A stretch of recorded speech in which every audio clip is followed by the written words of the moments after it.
My parents are living in this house, so you need to go back to your parents' place, my husband said suddenly. I was taken aback by his words. He seemed to think he was making perfect sense. What now? You got complaints? Don't argue with what I'm saying. I'm totally okay with divorcing you, he asserted. Lately, he'd been cold to me, and I had my own grievances. I had been considering divorce as well, but I didn't think being kicked out of the house was fair. I mean, I'm the one paying the $1,800 for the living expenses. I wondered if he even remembered that. As I stared at him in disbelief, he lost his patience and snapped, "Get out of this house already. If you're here, my parents won't feel comfortable coming." I truly didn't understand why I had to leave, but I said, "All right, I'll take everything I bought with me." Once I agreed, my husband, contented, said, "Get on with it then," and left. I immediately called a resale shop. "My name is Emily. I currently live with my husband Robert, who's 5 years my senior. We met when mutual friends introduced us, and we unexpectedly bumped into each other while hanging out with them. This led to us spending a day off together. I'm actually thinking of becoming a voice actor. I'm studying for it now," Robert said. Listening to Robert, I thought his deep voice was indeed impressive. I've always had a soft spot for soothing voices and felt drawn to his. He probably sensed my interests. Soon, we exchanged contact information and suggested hanging out alone. Before we knew it, we started dating. Neither of us explicitly said we should date, but we found ourselves in a relationship. Being young at the time, I thought this must be what adult romance feels like. I had just graduated from college and started working, so maybe I was taken by the idea of dating someone who seemed so mature compared to me. Seeing this, my best friend Ashley expressed concern. "Are you sure about dating someone 5 years older?" I confidently replied, "It's fine. Age gap relationships aren't that uncommon nowadays. I really like Robert and he feels the same about me. There's nothing to worry about." Seeing my conviction, even Ashley, who was initially concerned, said, "Well, if you say so, Emily." Robert and I continued dating for about 3 years, and he eventually brought up marriage. I had mentioned him to my parents, and although they knew he was 5 years older, they were eager to meet him. Given this pressure, I often found myself wondering when he would propose. He proposed to me during one of his usual visits to my apartment, where we'd just hang out and relax. Normally, I'd expect a proposal to happen in a more romantic setting, but this casual approach felt very much like Robert. I didn't mind it. In response to Robert's proposal, I said, "Sure, let's get married." Perhaps we were both a bit nonchalant about it. After that, we went to visit each other's parents, but to be honest, I didn't really get along with Robert's folks. When we arrived at Robert's family home, the entryway and living room were crammed with what looked like antiques, though I couldn't tell where they were from. From what I could see, they all seemed to be replicas or imitation pieces. As we were ushered into the living room and met Robert's parents, both were dressed in high-end branded clothing and decked out in gaudy jewelry as they greeted me. It felt like I was meeting a stereotypical nouveau riche couple. No matter how I looked at it, our tastes and values seemed too different for us to get along. Robert's mother even remarked, "You look so average, don't you?" comparing her appearance to mine, which was quite rude. I was taken aback that the parents of the man I was thinking of marrying could be like this. But in the end, it's Robert and I who are getting married. If I don't get along with my future in-laws, then I don't really have to interact with them much. So, I decided not to let it bother me too much. After Robert and I got married and moved into our condo to start our life together, Robert came to me looking a bit anxious. "Hey, who was that woman in the blue dress among your guests at the wedding?" "Which woman in a blue dress?" There were several of my guests who wore blue dresses, so just based on that information, I could have figured out who he was talking about. The one who gave a speech as your best friend." "Do you mean Ashley?" "Yes, she was wearing a blue dress." Upon hearing this, Robert muttered, "So it was Ashley." "What's wrong with Ashley?" I asked, noticing he seemed visibly flustered. "Oh, it's nothing major. The other day when I was headed to work, I thought I saw someone who looked like her. That's when I remembered she had given a speech as your best friend at the wedding." I was puzzled at his sudden interest in Ashley and why he was so flustered, but he just chuckled and said, "It's nothing really," and retreated to his room before I could ask anything further. A little while later, I got a call from my best friend Ashley with some news. "Listen, Emily, my boyfriend's coming back to the US next year." Ashley had been dating her boyfriend since high school. They'd known each other since elementary school, but he had moved away in middle school. Since then, they had been writing letters to each other. By the time they got to high school, they were reunited, and that's when he confessed to her.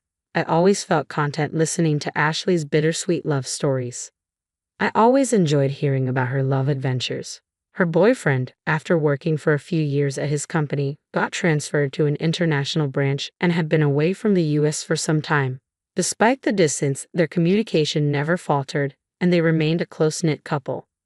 Do you think he might propose once he's back, and then you guys will get married? Oh, Emily, you're always so quick to jump to conclusions. Just make sure to invite me to the wedding. I promise I'll give a heartwarming speech. Of course, after that touching speech you gave at your wedding, I'll definitely need you to do the same for mine. Don't set the bar too high. We shared a laugh over our tea. We could talk about anything and everything, completely trusting one another. If one of us had a problem, the other would be there, always ready to offer a shoulder to lean on. It was around this time that I started noticing Robert coming home later and later. Working late again today. Yeah? You think I shouldn't work or something? Even after getting married, Robert held on to his dream of becoming a voice actor. While studying for that career, he couldn't quite see the results and had to work part-time jobs to make ends meet. Yet all the money Robert made from his part-time jobs went straight to his voice acting classes, so I had to cover all our living expenses. That's why we couldn't really save up a shared savings. After a while of being married, I realized Robert wasn't willing to give up on his dream for the sake of our family. I kept wondering if part-timers really had to work so much overtime. Robert's daily late nights added to my worries. Hey, haven't you been working too much lately? They shouldn't be making you do so much overtime, even if it's just a part-time job. I told you, I'm fine. More money is always better. Just keep your opinions to yourself. By that time, Robert had stopped calling me by my name and just referred to me as you. When we got married, I genuinely believed he would speak to me more gently and frequently, but after our marriage, I ended up hearing harsh words from him most of the time. The once gentle and deep voice of Robert had turned solely into a harsh one. He seemed to be drinking a lot, and sometimes his voice became raspy. Voice acting depends heavily on a healthy throat, so it worried me that Robert, who wanted to be a voice actor, wasn't taking care of his. But even that seemed to bother him. Slowly, he began to avoid talking to me, and eventually, he would ignore me even when we crossed paths at home.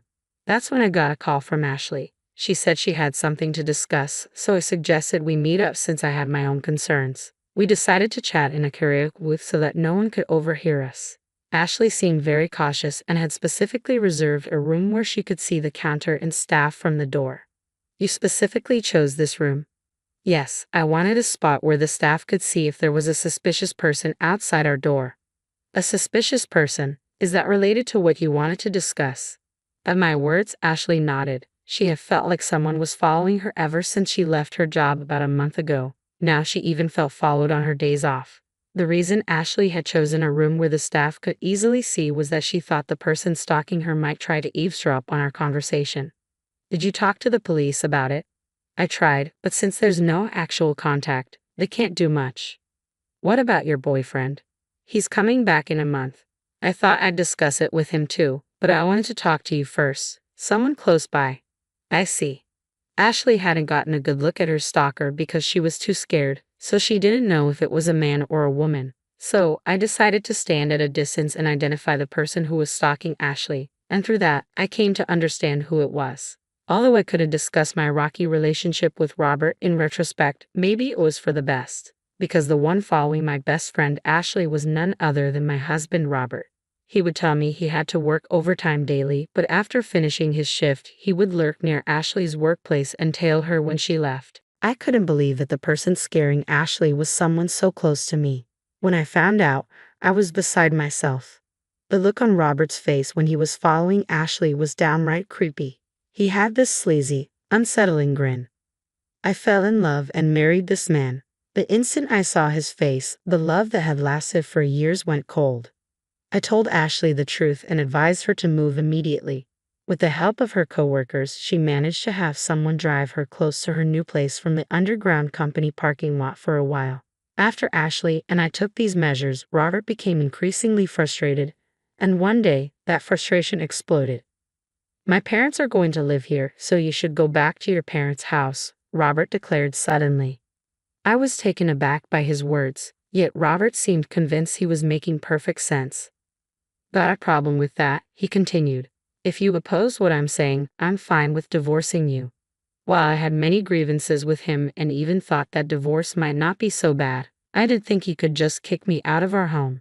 I'm the one paying $1,800 for our monthly expenses. I wonder if Robert even remembers that, I said skeptically. He lost his temper. Just get out already. My parents can't move in if you're still here. Why do I have to leave? I don't get it at all, I replied, but eventually said, fine, I'll take everything I bought with me. Seeing my agreement, Robert said, just hurry up, and walked away. I immediately contacted a local buyback service. The next day, they came to our apartment. At first, Robert smirked, thinking I was moving out. However, when he saw the workers assessing all the furniture and appliances, his eyes widened in shock. After they had finished evaluating everything except what was in Robert's room, a staff member handed me a quote saying, the total value is $22,000. I promptly signed, saying, all right, sell it all. Robert, coming back to his senses, grabbed my arm with concern. Why are you selling everything? My parents are going to live here. How can they with no furniture? I shook off his grip. What are you talking about? When we got married, you said you were broke because you were paying for your acting classes. You begged me to handle the rent, furniture, and living expenses. I never imagined you were that broke. I felt deceived. Remember the $1,800 monthly expenses I've been covering. From now on, you'll pay that. And with your parents moving in, I bet it'll be even more, I declared. Robert went pale, but he quickly tried to regain his composure. Thought you could talk about money and I'd cancel the divorce? Who do you think you are? I've already gotten close to a rich lady, he continued. And then I remembered Robert following Ashley recently. If what he considers close was his stalker behavior, then Robert seriously deluded. Ashley definitely comes from a wealthy family. Grandfather was a businessman, and now her father has taken over. Ashley truly is the perfect heiress, but she doesn't flaunt it. She spends just like me and our friends, and no one judges her based on her family's wealth. However, Robert seemed to have learned about my best friend Ashley's wealthy background and decided she'd be a better match. Could he possibly think that if two people are the same age, the wealthier one is better? That infuriates me, but Ashley would never marry Robert. Ashley's boyfriend, whom she's been dating since high school, is coming back to the States soon. They'll likely get married, she mentioned, feeling really creeped out because someone was stalking her every day. I remarked upon hearing he wasn't close with Ashley and that she found him creepy. Robert was floored. I always escorted Ashley home, he insisted.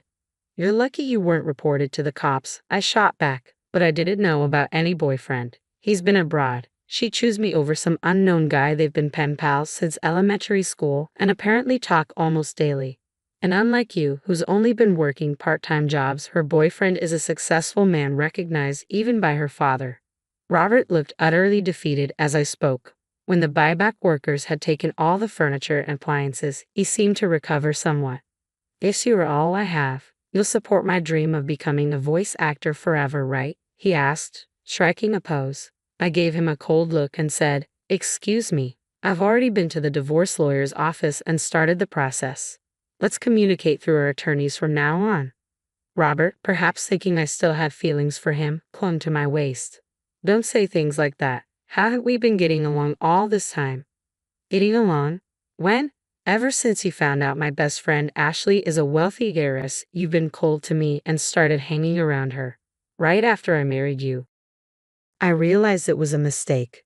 Robert started crying like a child, even though he's 5 years older than me. Seeing him cry like that only made my already dwindling affection for him drop even further. At this point, I couldn't stand being in the same room with him. Just cut it out. Oh, by the way, I told your uncle who's letting us rent this apartment about our divorce. My uncle? You know he's strict, right? Well, I've been paying all the rent and living expenses until now, so when I told him you might not be able to afford it if I leave, he said he'd make you work for him. That means I won't be able to continue my voice acting studies. You hardly ever practice anyways. Maybe it's time to face reality. Anyway, if you come near Ashley again, I'll report you to the police immediately. Goodbye. I left the house, determined to never look back. I plan to return to my parents' house for now, but I'm thinking of moving closer to my job if I find a good place. As for Robert, it seems his uncle kept his word and made Robert work at his company. Soon after, Robert's parents, who had been planning to leech off their son after he married the wealthy heiress, also moved into the apartment. They too were taken to work at the uncle's company.